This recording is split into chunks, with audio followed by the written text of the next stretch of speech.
Hey everybody, Resident Loser Jeremy here. I had a band come into the studio not too long ago and record live. I know, it sounds kind of normal. Different vibe.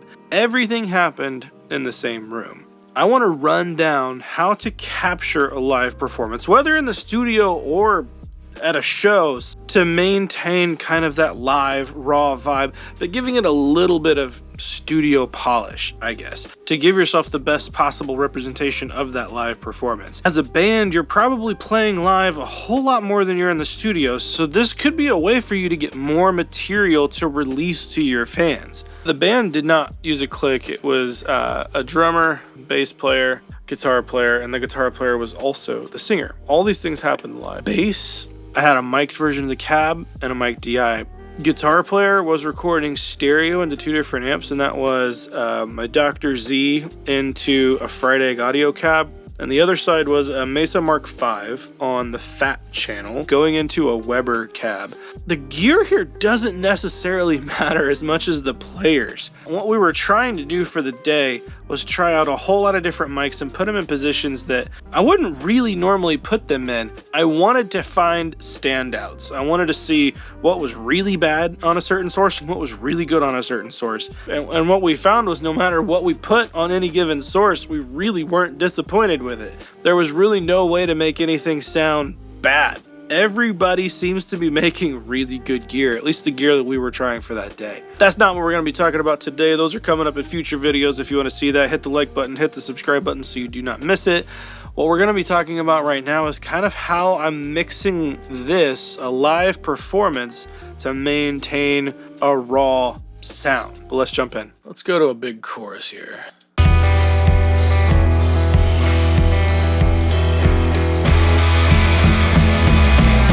Your dreams can wait until tomorrow.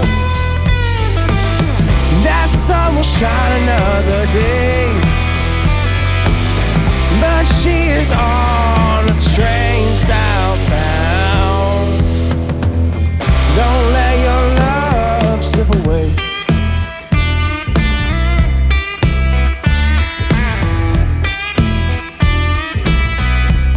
By the way, today's video is sponsored by you guys, everybody on the Patreon. If you like these files, these are headed to the Patreon very soon. Everybody above the Buy Me a Coffee level will be getting these to play with and practice in their own space. So if you want to play with files like this, if you like this and you want to get your hands dirty with it and see what kind of sounds you can make, these will be available to you. Go ahead to the Patreon. Thanks for the support. I'll put a link in the description below. Thanks, guys. So right off the bat, really cool band. Again, Zach Day. I'll put a link down in the description below if you want to go check them out. You should definitely give those guys a follow. Killer guys.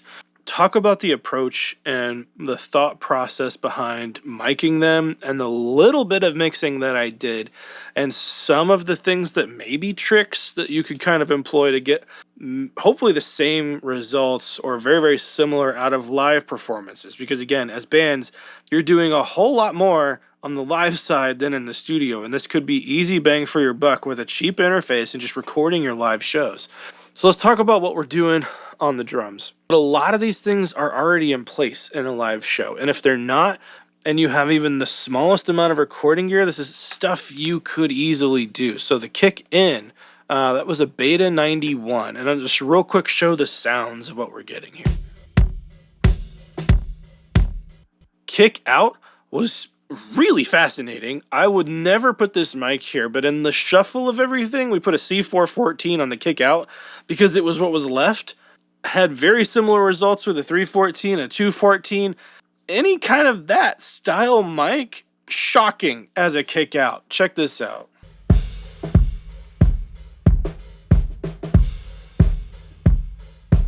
Crazy, and paired with the kick in.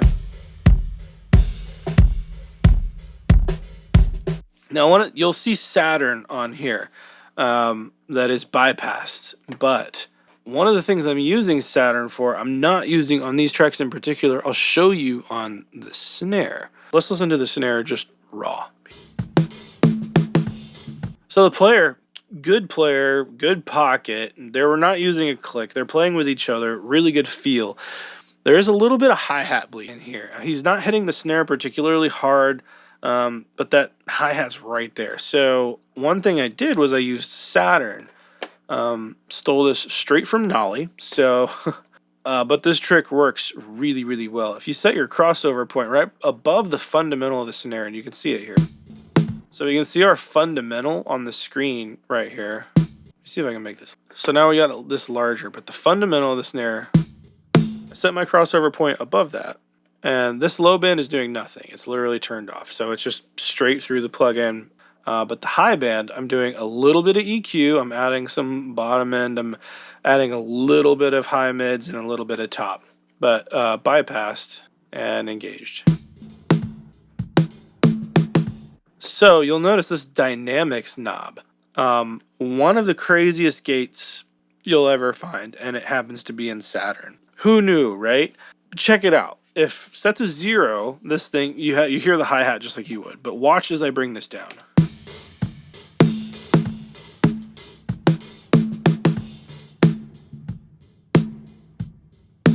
Saturn has no business being that good of a gate. I'm just going to say it. And I employ that in a few places. I mean, other than that, I'm using EQ. This is straight preset from Pro Q3. It's just kind of mitigating those tops until that snare hits. Just kind of helping keep the live thing, because I don't want to separate it from the kit too much. Adding a little bit of low end, carving out that mid range. Billy Decker, which is just adding feels like a ton of saturation. A little bit of latent attack compression. Take a listen for yourself. So I'm definitely getting volume. I'm getting like pump from it, which I really like. Again, it just feels like kind of a slower attack compression to me, and I'm blending that. It's like almost a 50-50. So the snare with and without it is pretty similar. It's just giving me that little punch that I want out of it. And then lo-fi. I do this all the time. It's just a little bit of distortion just to punch. So other than that, snare bottom, not much going on there. The big ideas here for me when I'm mixing: kick, snare, toms, and then I have like one room far, which you could repeat in a live situation with like a crowd mic. But these toms, I'm taking kind of that Saturn trick to the next level with a drum gate. Let me go to a part where they're playing. And this is where Saturn also helps me, because this little tone shaper here is crazy effective. Listen without it. So drums are a little kind of flat, not a lot of attack there, and the bleed is obviously noticeable. With it back, I mean, this tone shaper, it's not a surgical EQ, but I can get this thing in a very usable place. And these are Lauten LS308s, great mics. Take EQ really, really well. I followed that up with Oxford Drumgate, and I'm doing the exact same thing on both of these, so we'll just show both. And I'm turning the gain reduction down. I don't want it to be like completely turned off, but I wanted more control out of this, like more tom to bleed ratio, because I want to push these toms so much further out, and I don't want them to fight with the overheads and the signals that are already going on. So, and in context, Don't let your love slip away.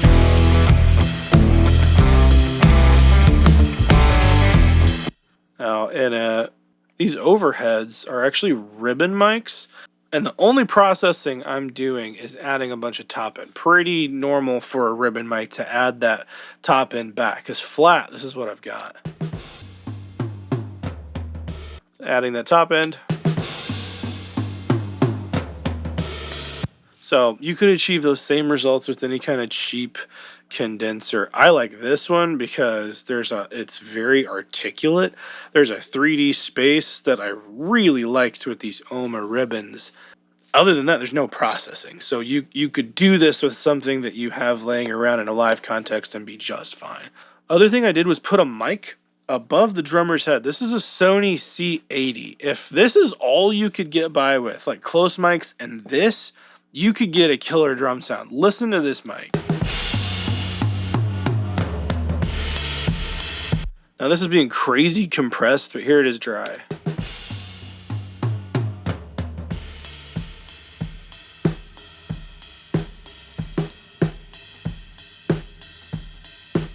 I was so impressed with this little $500 mic. The Sony C80. It kind of looks like their C800G, but this thing really impressed me on a multitude of sources that I've played with. But this isn't the video for that. Albeit to say, I love it right here, right above the drummer's head, kind of facing down towards the center image of the kit. And compress the snot out of it with MJUC. I mean, this is just a killer set of compressors. Just to make it absolutely nasty. And again, up to this point, all things you could replicate in a live situation. Don't let your love slip away. Only thing that would be hard for you to replicate, this Room Far mic. Typical to my studio. It's a mic in my vestibule that's a tile room.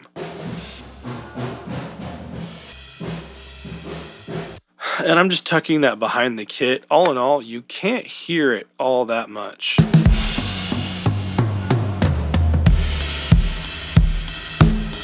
It's just kind of adding that air around the kit. If there was an entrance to the green room behind the stage, put a condenser back there, slap something there, you'll get the kind of the same effect. You really don't need it for this. The other thing I really like to do is a trash mic. And this is just kind of adding that like distortion under the kit. All it is a green harmonica mic face down right in front of the kit. I'm literally doing nothing to it. Like there's BX at these SSL things all over the place, but it's not doing a thing. This is just straight in. Don't let your love slip away. For bass, it's mainly just a compression game for me. I have a DI here. We actually had two DIs and we mic'd a cab. The mic'd cab, in this instance, was a Mojave MA300. That's a tube mic. Fantastic, killer, warm, round thing. Listen to this.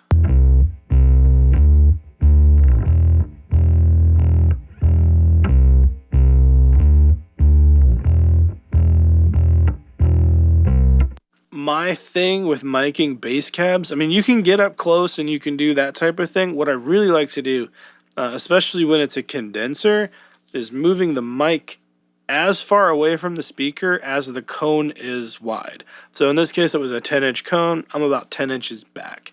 It is set to cardioid, although that mic has switchable patterns. It is a tube condenser, so it's kind of softening and extending that top end at the same time, which is exactly what we want. And I'm pretty sure on this, I am boosting top end like crazy. Yeah, look at that right there. I mean, that's a lovely dark tone as it stands, but there's nothing else in this mix. Drums, bass, guitar. And when the guitar kind of drops out, that bass needs to carry. So I wanted more of that top end to kind of cut and marry itself to the guitars that are there. So this is one of the ways I achieved that. I wanted a little bit more controlled low end. So I took one of the DIs, which is a red DI, or a Ready. I'm not sure how to say that. Nothing going on here. And on the Kirchhoff, I'm basically just using that last fundamental.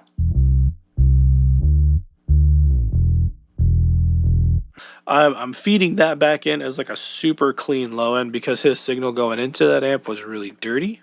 I'm using this as a clean low end because his signal going into that amp was a little dirty, so. And then those two things sum together. What I'm doing here is like a little bit of saturation, but if I get rid of everything, you can hear what the bass is doing.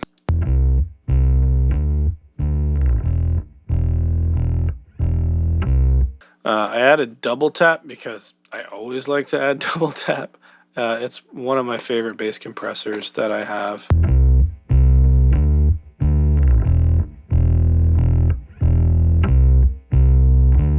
And then tall chorus, which I just wanted movement in the bass because again, it's just bass and guitar. I wanted that bass to take up a little more space. I wanted it to move, but I didn't necessarily want it to be perceived. When you're listening to the bass by itself, it definitely is, but here's what's happening. And this is a free plugin, by the way. This tall chorus is completely free.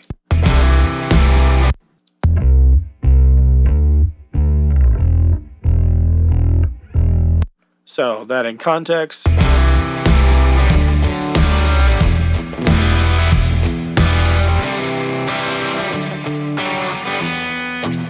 These guitars, let me back out and see what these are. So one of these it's a Lauten LS28.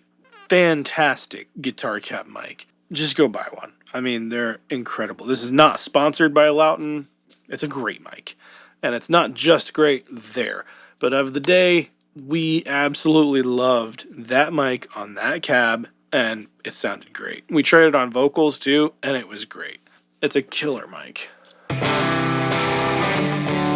On the other side, it is a Soyuz 1973.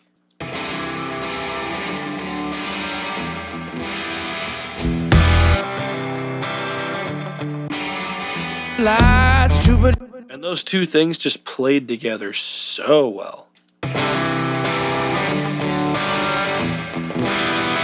And I think part of why that works so well is because I mic'd very different speakers.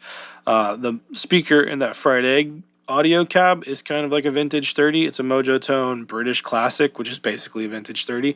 And that cab is very solid, very quick, I love miking that cab. It's hard to get a bad sound out. The other side of this, the Weber Signature, it's darker, it's a little slower.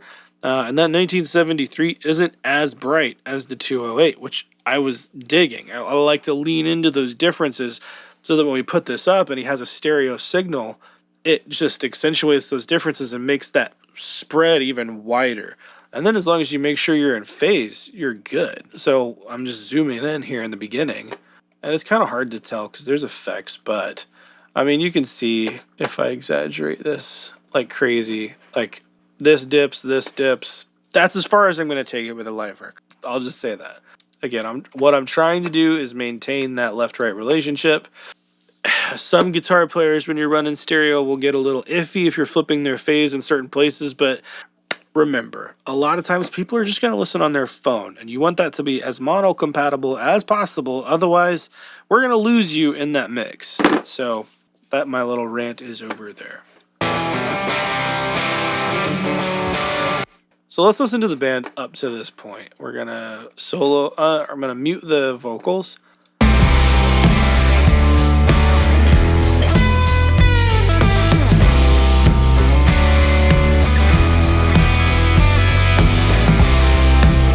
So you can see what I mean. I'm trying to let that bass be present and just there all the time, because when that guitar drops out to go for a solo, I can't let the energy completely knock out of this mix. I am trying to keep the rawness of that live performance there, but I still need that foundation below him. Vocals. So let's listen to it completely raw here. Your dreams can wait until tomorrow. That sun will shine another day, but she is on a train southbound. So I think I'm adding a little bit of top end on the SSL here, and I'm low cutting up to like 170. That seems harsh, but just take a listen. Your dreams can wait until tomorrow. As close as he was to that mic, and there's a little bit of compression happening. Very little bit of compression, only if it gets crazy. Your dreams can wait until tomorrow. That sun will shine another day. This is the dynamic mic. It's a Mojave MAD. Again, Mojave with crazy useful stuff here. But he's right on top of that mic, and I'm trying to mitigate any crazy proximity low end that we might be picking up. I'm following that up with a Waves plugin. Now, I've had a little bit of a back and forth with Waves lately. I'm not trying to push a whole lot of their plugins, but I could not find one that did what this does. This is Clarity VX Pro. Not one of their cheaper plugins, but listen to how effective this is. Your dreams can wait until tomorrow. That sun will shine another day, but she is on a train southbound. And again, without it. Your dreams can wait until tomorrow. That sun will shine another day. I mean, that's pretty crazy. Finding some way to control that bleed on the vocal, that is key here. And if you get this plugin, cool, I'll put a link down there. If you can find any other way to do it, cool, do that.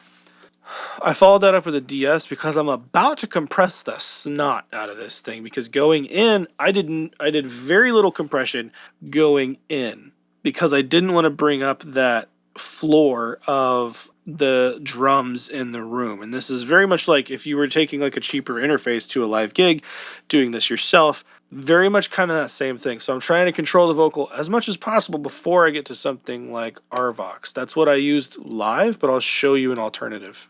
Your dreams can wait until tomorrow. So having that gate built in here is helpful.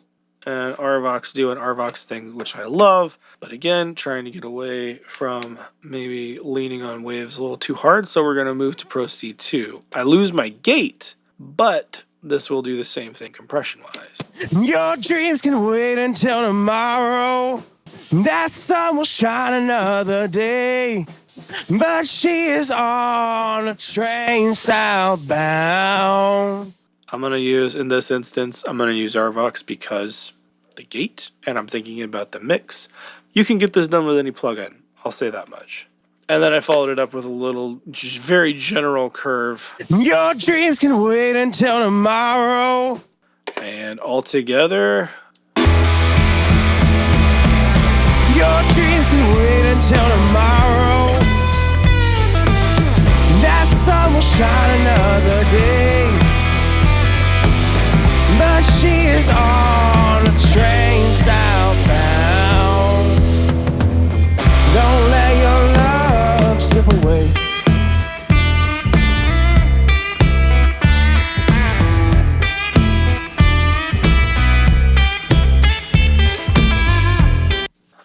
One thing I did not talk about was, I mean, of all these vocal effects that you see here, I'm using Echo Boy just for a slap delay, because that feels so ubiquitous to this kind of southern rock thing in a very good way. So I leaned hard into that. It was what the vocalist wanted to hear while we were recording. Actually, I don't know if he asked for it or if I just did it and he dug it, so whatever. We're going to stick with it. Mix bus wise, I don't think there's actually anything happening here. On this EQ, nothing. I mean, a little bit of Gullfoss, and bypass mode is doing a lot of Gullfoss. That's kind of crazy. EQ, nothing really here. Townhouse is grabbing just very little. Your dreams can wait until tomorrow. And that could be any SSL style compressor that you want. Saturn, this is doing like a little bit of parallel saturation on the top end of the mix. Your dreams can wait until tomorrow. It's one of those things you can't really perceive listening to it here, but I feel like it comes through on phones. I don't know. I could be making that up, but it's an easy trick. That is followed up with my MBP, which is right down here, right in front of me. The compressor and a little bit of L2 with -1 ceiling. Limiter just so I can see what's going on, and then it's going out. So you can see all the things I'm doing, I'm not leaning in too hard to anything besides maybe vocal compression and control and gating in that area. Other than that, it's how can I keep the bass supported under this? How can I control the toms to where I can pop those out without the rest of the kit going crazy? And beyond that, it's getting things out front and maintaining their original tone. We're not using samples. I don't want to augment that feeling of what happened live in the room. I'm not time aligning anything. I'm not tuning anything. I'm just letting the band do what the band's gonna do, and I'm kind of leaning a little further into the vibe that they're giving me. So, and I don't want this to seem like this took a long time either. This was maybe 20 minutes of a mix. So a lot of this happened while they were in the room and I was seeing what we liked and what we didn't like. So there was that. And if this is your band in a live situation, which I recommend you absolutely do, if you can record your guys' sets live, that's so much more content that you can be putting out, which that's what your audience wants. And maybe you're not in the studio a lot. Maybe some of these tricks or things that we're employing or mic choices in certain places will help you get kind of a similar vibe out of your live show. Anyway, guys, if you like this style of thing, let me know. There's a lot more videos coming with a lot more of the experiments that we went through in this process. So if you're into it, hit the like button, hit subscribe for more. I'm Resident Loser Jeremy. I'll see you in the next one.